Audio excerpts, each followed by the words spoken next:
Hello, and welcome back to another episode of Critical Reactions with your host, Bryan. We are doing something a little different today. We don't typically have Saturday videos, but a fellow composer and reactor has posted up some new work and has asked for reactions from the community. So I figured I'd oblige and see what's going on. Geebz, you may know him from his channel Key of Geebz, put up on Twitter, I need your reaction if you're into EDM or chillstep ambient music. This is my first time writing this style. Alright! I've always wanted to do that. So let's get into this. We're going to check some out. We got some techno music, I suppose, chillstep. Not sure what that is particularly, but I'm sure we're going to find out. See what Geebz is up to today.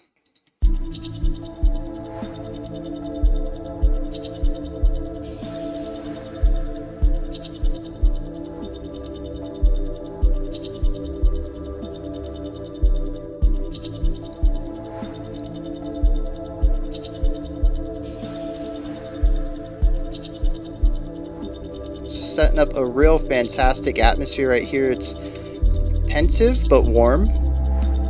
Really nice bass coming in at the bottom there. Great use of the sound sphere, bouncing that chirping sound back left and right.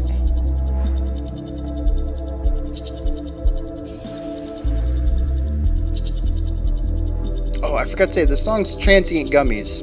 Completely missed that. Sorry.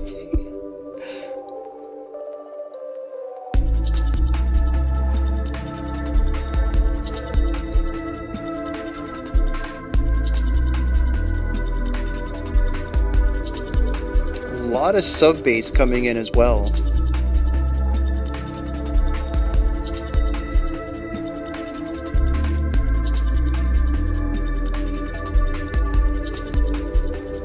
Interesting.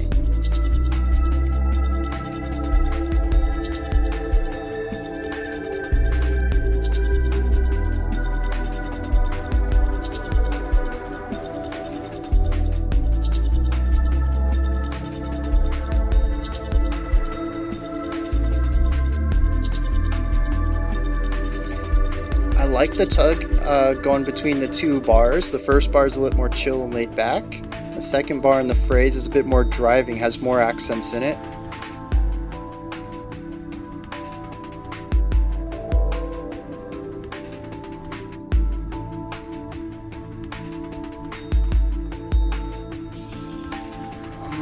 Yeah.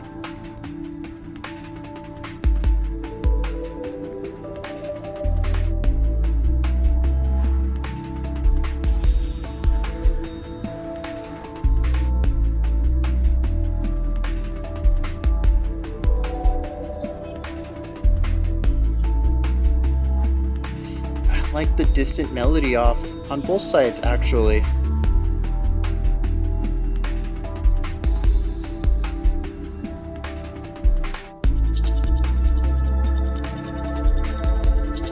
Have a nice synth swell right here.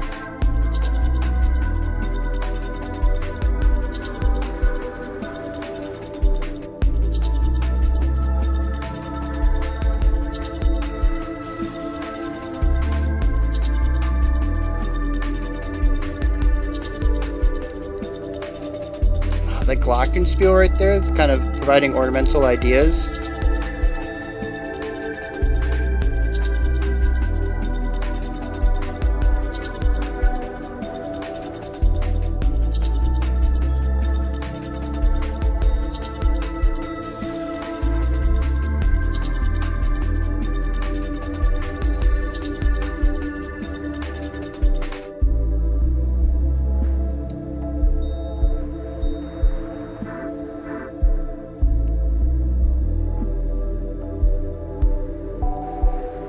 Ooh.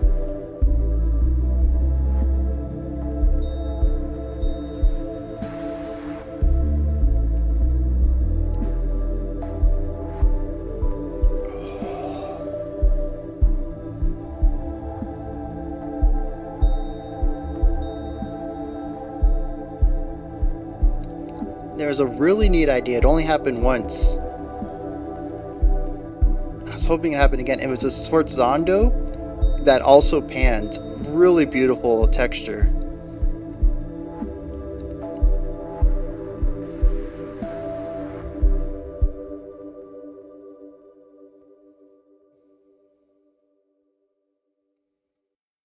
Yeah. Yeah, gorgeous stuff. First time? Seriously? Uh, uh, I said at the beginning, I'm not a huge chill step, EDM kind of person. Um, I'm slowly getting into it thanks to my community, but it's still not something I've had a lot of experience with. However, I think this hits on everything that I've come to understand about electronic music, or at least what I've come to enjoy about electronic music, and it was just done at a very high level. I do have, I think, a single criticism, if you want to take it, Geebz, if you're watching. As usual, I'm going to preface everything that these are just my opinions. I am just one dude listening to music, letting you know what I'm hearing. By no means am I saying that this needs to be changed or that it's bad in any sense, just I might have done things a little differently or I had different expectations about it. So with that said, let's dive into starting off with the things that were done very well, which first of all is just production. Every instrument has its place in the sound sphere. There's really nice use of panning, the way that all the instruments are balanced and all the voices have times to shine or sit into the background depending on their roles. Everything is just done very well, which I already expected given Geebz's pedigree as a composer. But again, this is electronic music, and production is sort of more important for the genre, I feel. Um, that's not to say that other genres don't also deserve good or bad production, depending on what your angle is. A lot of lo-fi black metal goes for that more disgusting, choppy, crackly kind of vibe. There's definitely genres of music that go for a lower fidelity style. But electronic music, by and large, what I've been exposed to is super high production quality stuff, and this is no different. And it's not even just that instruments are placed in specific areas, it's not just that they move in and out of focus at a nice rate. It's also just how the mix itself allows different elements to shine even within the same role or area of pitch. One of the first things that stood out to me was just how far of a gap there was between the bass kick and the bass tone. I don't know if it was a bass guitar, it could have just been a low synthesizer note, but actually it probably was a low synthesizer note. Um, but yeah, it's just there was a lot of sub bass on the bassy instrument itself, and it was also sort of positioned a little bit to the left and behind me, whereas the bass kick was pretty much centered, but it was punchier. It was it's not so much that they were in different pitches or different ranges. They were both sort of in that same lower end area of the range, but they had different timbres to them and different overall qualities to how they were presented that allowed them to be heard vastly different from each other. One was more of a warm rumble, and the other one was a bit of a punchy low end thud, and it really helped to separate them, which is something that I think is really easy or really difficult to pull off sometimes, where they kind of sit in the same range and sometimes they'll just kind of overlap and bleed into each other. I think there's a reason why a lot of electronic music goes for more of a percussive bass kick, um, and it allows it to sort of separate it. And that ideology is seen right here as well, utilizing the production to separate two instruments that sort of fill the same area. It's just really nice to hear both of them. Plus, the side effect of this is that the bass tone, sort of filling in more of a sub bass role, also allowed the bass to be felt throughout a lot of this song, rather than just being heard. I'm sure if you have some really good hardware, a lot better than even mine, uh, you'd be able to really feel the low end work here. And I'm sure there's a lot of effort and care being put in to making sure that there's this warm underlying element to this song, which I think is going to be important when we get into the tone and the atmosphere of this track. Now, another part of the production that I really enjoy here is panning. There's a lot of it. Right off the bat, we sort of had a ping-ponging staticness that was going on as like an atmospheric texture. I don't know if it was actually ping-ponging or if it was just two very similar tones creating a hocket that were just panned left and right, so it felt like it was ping-ponging.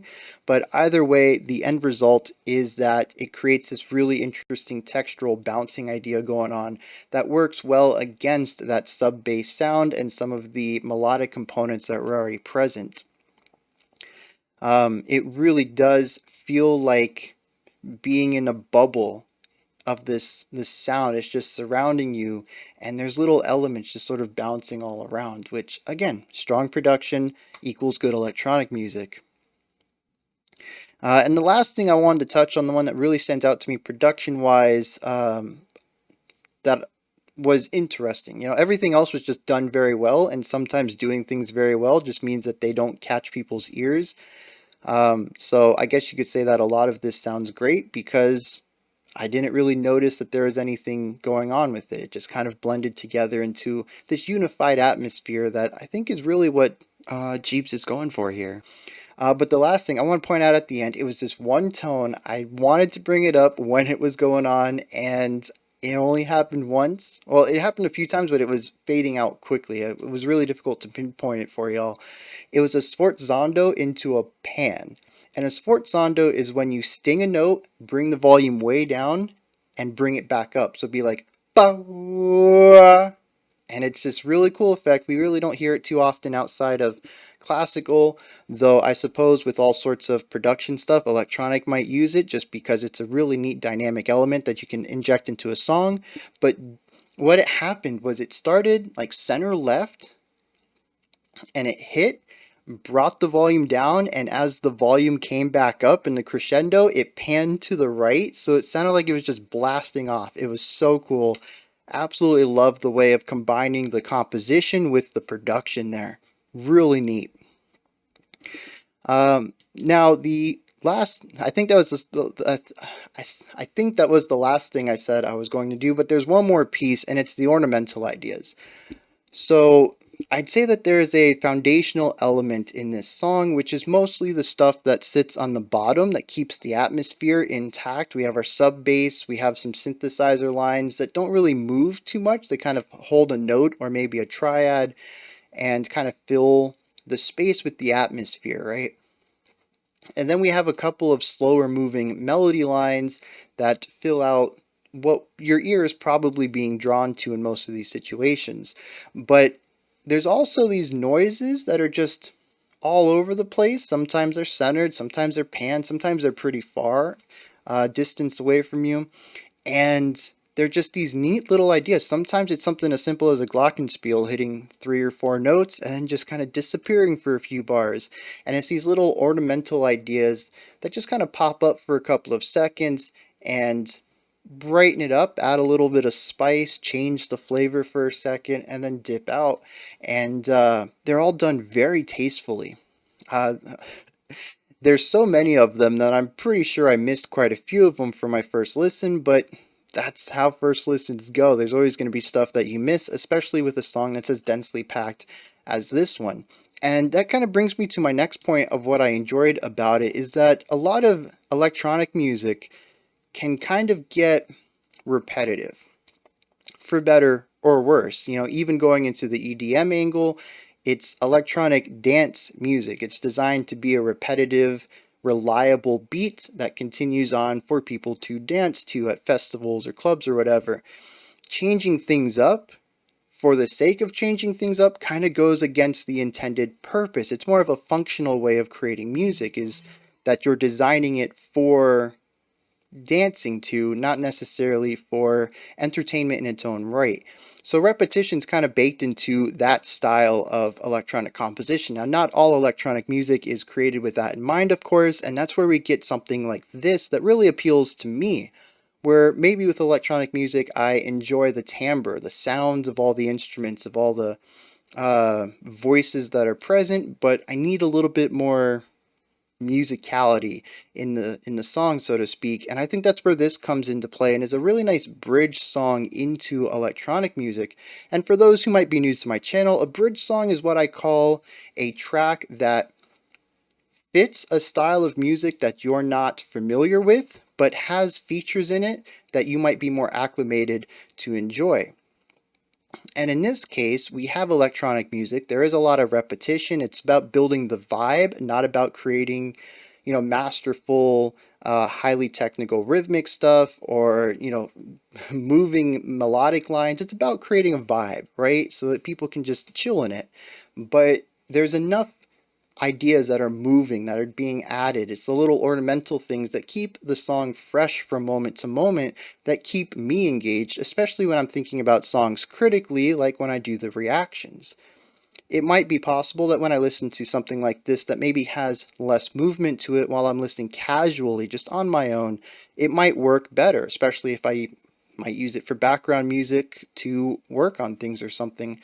But when I'm actively engaging with the work of art, I tend to enjoy it to have a bit more movement to it, and this is definitely that. We have that core compositional technique of crafting a vibe and residing with it for an extended period of time, but there's elements that pop up here and there that help me stay engaged with the song and keep it interesting from moment to moment. And I really appreciate that because it allows me to find something I enjoy in a genre that I typically have a hard time getting into, which is going to help me build my ear for the genre, which might mean that I can get into some other stuff that was previously more abrasive for me. And I think the last thing I want to speak about before we end the video is going to be the atmosphere, the vibe. What is this song crafting? What is the story here? Well, the interesting thing is, as with a lot of art, it's going to be subjective. This is just what I got out of it, and I'm not going to lie. I was probably swayed a little bit by the imagery in the music video, but also being somebody who lives near beaches and grew up around coasts like this often, I get a very similar vibe here. In fact, there's quite a few elements in the beginning of the song when we were building our layers that felt like ideas washing over other ideas. In fact, some of the panning ideas or the panned concepts kind of felt like that. It was a washing over. And I kind of got the idea of waves coming in and leaving and coming in and leaving. And, it creates a very calming white noise that kind of sits on the bottom of this song that I think is the foundational vibe of all of the things going on here, is that it's a very calming, relaxing track. I mean, it's called Chillstep. I kind of assumed that that's what we were getting in for, but it's a specific kind of chill where it's not so much about relaxing and letting all things go. I mentioned at the beginning it was pensive, and it feels like a song that thinks fondly on the past. In fact, the entire song kind of has something I forgot to talk about in the production element, but a little bit of fuzziness to it. Every instrument is clearly heard. There is a strong element of high fidelity production here, but it also feels just a bit hazy and maybe compressed. And I think that's intentional. We could have gone for a super high fidelity, extremely clear, very vibrant style of production like something you might find in I Speak, but instead we have something that's a bit hazy and a bit orange is kind of the color that I see to the production. I don't know if anybody else gets that. If not, that's just me. The song feels very orange to me though. It feels tinted in nostalgia. And a lot of this, to me, feels like kicking back in a chair, maybe having a nostalgic drink, maybe something that not necessarily you have all the time, but something that you used to have often as a child or as a teenager, or for some people in their 20s or 30s. That's not nostalgic for me. That was yesterday, but I'm sure some people will get nostalgic over their 30s. Um, and and just kind of remembering the good times. There's a little bit of bittersweetness to that.